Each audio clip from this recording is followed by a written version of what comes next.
Oh, happy day. Oh, happy day when Jesus washed my sins away. Look, family, it's your pastor, and I'm back. If I'm not your pastor, I'm your pastor today, because you done made it to our YouTube page. Hello, I'm in the office, and today is Thursday the 29th. If you know, you know. We have experienced Snowmageddon. We have been in the house for the past month. I'm just playing. We ain't been in the house for the past month, but we've been in the house for a long time. I'm going to give you a precursor up front. I am going to be as real as I know to be. I came to the church today because we have been cabin fever. Well, not really, because even in the midst of the storm, we just couldn't, my crew, we couldn't stay in the house long. If you know my crew, you know my crew. And you know my crew, we can't do the sit down for too long. It's just not possible. So we got out, went to the store, got a few things, got even, I'm grabbing it because I'm thirsty. We got even a few more things, because as you know, we have a baby on the way. And so we had to make sure that things were set for that, and then get some more food, because school has been out for the last year, feels like. And the two boys in my house, when I tell you I need food stamps, I want food stamps. I think by now I deserve food stamps. I deserve some SNAP benefit. I do. I think we all do. Every parent that has a child in that house that's growing, eating, and demanding food every 6 minutes, we deserve some food assistance. I want it. I've got to have it. I need it. Look at this candle. Somebody gave me a candle. It says Pastor's Last Nerves. I love y'all. I love all my members. None of my members get on my nerve. Not one of my members.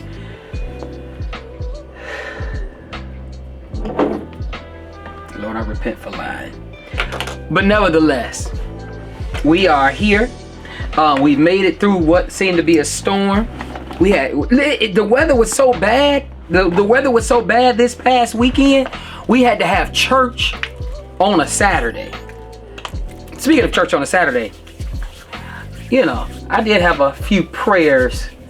I ain't gonna say I prayed about it, but I did consider starting a Saturday night service, maybe, you know, eliminating the 9 o'clock service, coming to Saturday. I'm not playing. You know, let me know in the chat if you would come to a Saturday service. But yeah, Saturday, we had Saturday service at noon, last minute. 100, almost, I would say like 98, 99, 100 people came, if not more. We had a great time last Saturday at noon, and then Sunday we did virtual, and so we were able to stay in. And I'll tell you, I actually enjoyed it.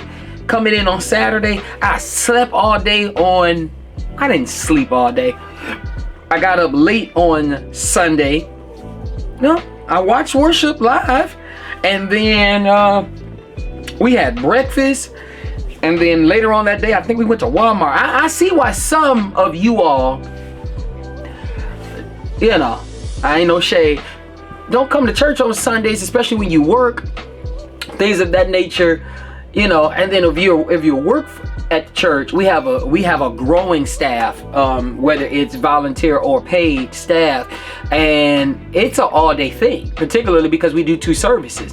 And so if you are working both of those services, you're here by 8, and then your service is not over to 12:30. 12:30, maybe 12:45, that's a shutdown. But then, you know, you're greeting, talking, shutting down, prepping yourself probably for the following week. That's what? If you're here by 8, that's 9, 10, 11, 12, 1, 2. Did I do that right? So 8, if you get here by 8, because they usually open the church by 8. So that's 9 is a full hour, 9, 10, 11, 12, 1, 2. That's 6 hours. But Saturday was a relief. We came in right about 11:30. Some people would say like 11 o'clock because we have 12 o'clock service. After that, we got out about 1 something. We were hitting it. So Saturday was, because of the storm, Saturday was church. Sunday was a rest day for all of us. And I would say we needed it, particularly moving into February. It's going to be a rest month here at the church. And so I pick out Sabbath months before the high part of the year comes.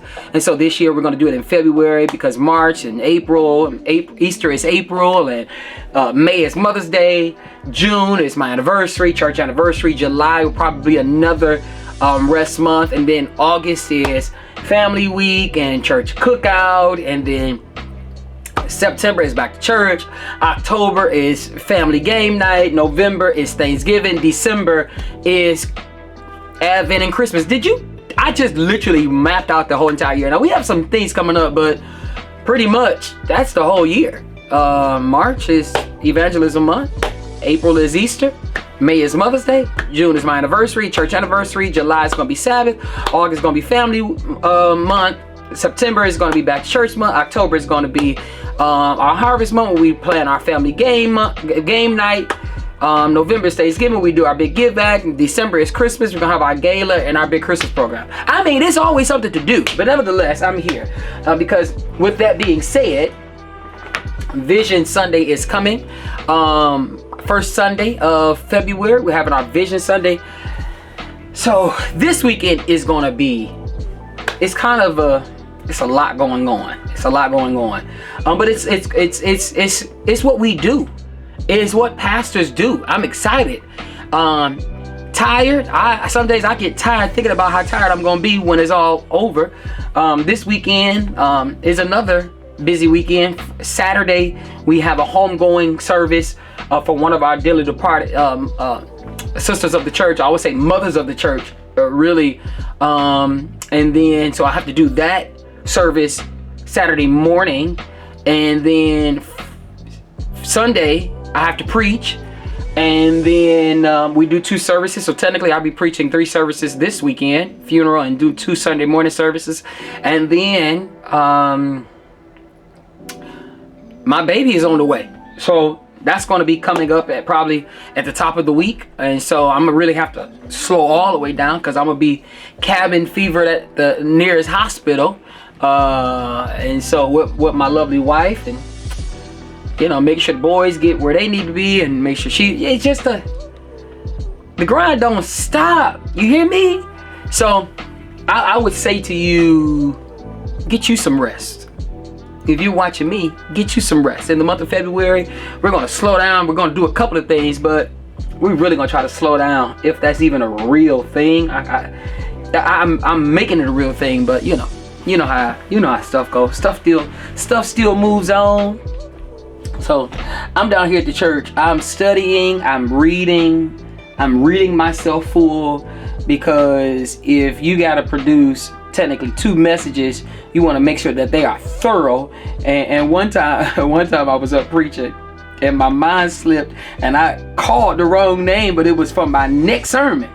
And so you really got to pray yourself full, and read yourself full, and then prepare as much as you can, and rely on God's Holy Spirit as much as you can. But I'll tell you this, I'm just happy to be out the house.